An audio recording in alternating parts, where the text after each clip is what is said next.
কারাবন্দীরা খুব শীঘ্রই মুক্তি পাবেন। আজকে আমাদের জন্য অত্যন্ত আনন্দের দিন। আমরা একসাথে এসেছি, একত্রিত হয়েছি। আমরা আল্লাহর কাছে শুকর আদায় করি এবং সেই সাথে আমরা কারাবন্দীরা আসবেন কবে বাংলাদেশে সেটার জন্য প্রতীক্ষা করছি এবং তাদেরকে আমরা আনন্দ ভরে দুবাহু খুলে তাদেরকে গ্রহণ করব।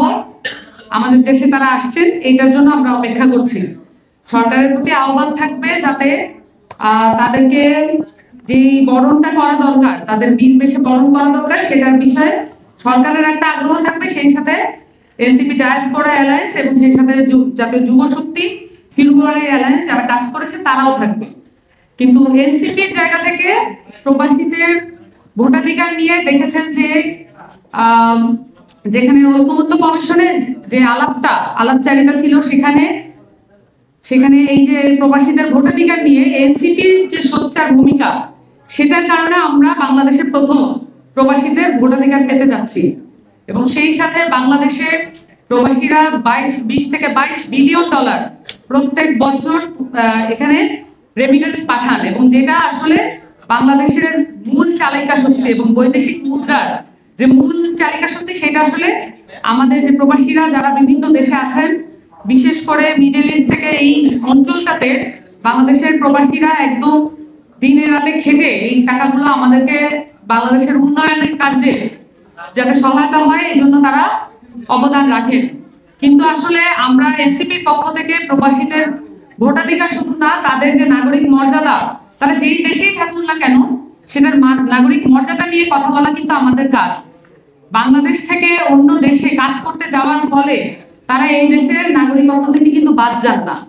কিন্তু আমরা যেটা দেখে থাকি, তারা যখন যান তারপরে অবর্ণনীয় কষ্ট দুঃখ সহ্য করে তাদেরকে তাদের জীবন জীবিকা বহন করতে হয়। সেই সাথে বাংলাদেশে তাদের যে পরিবার, সেই পরিবারটাকেও বহন করতে হয়। কিন্তু অনেক ক্ষেত্রে বিদেশে তাদের জবের মানে তাদের চাকরির নিরাপত্তা, জীবনের নিরাপত্তা, এগুলো অনেক সময় হুমকির মুখে পড়ে।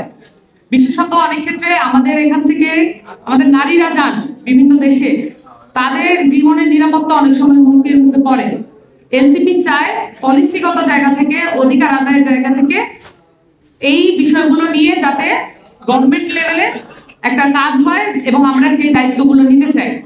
এবং একই সাথে প্রবাসীদের নানান রকমের নাগরিক মর্যাদা এবং তাদের এই দেশে থাকা যে পরিবারগুলো, তাদের নিরাপত্তা নিশ্চিত করা এবং এমবাসি সহ সরকারে এই পরিবারগুলোর যাতে অবাধ চলাচল থাকে এবং অসুবিধা যদি থাকে সেটা যাতে তারা প্রেজেন্ট করতে পারে সরকারের কাছে, সেরকম সুযোগ সুবিধা আসলে থাকা দরকার। এই যে বিষয়টা মানে প্রবাসীরা যখন এই কারাবন্দী যে বিষয়টা, এটাকে ডিল করতে গিয়ে আমরা দেখেছি সরকারের সাথে রাষ্ট্রের সাথে নাগরিকদের যে দূরত্ব, এটা এনসিপি দেখেছে এবং এনসিপির পক্ষ থেকে যারা ডিল করেছেন তারা প্রত্যক্ষ করেছেন এবং তারা মানে যারা কারাবন্দীদের পরিবারগুলো, তারা অনেক সময় দেখা গেছে যে অসহযোগিতার জায়গাটা পেয়েছেন।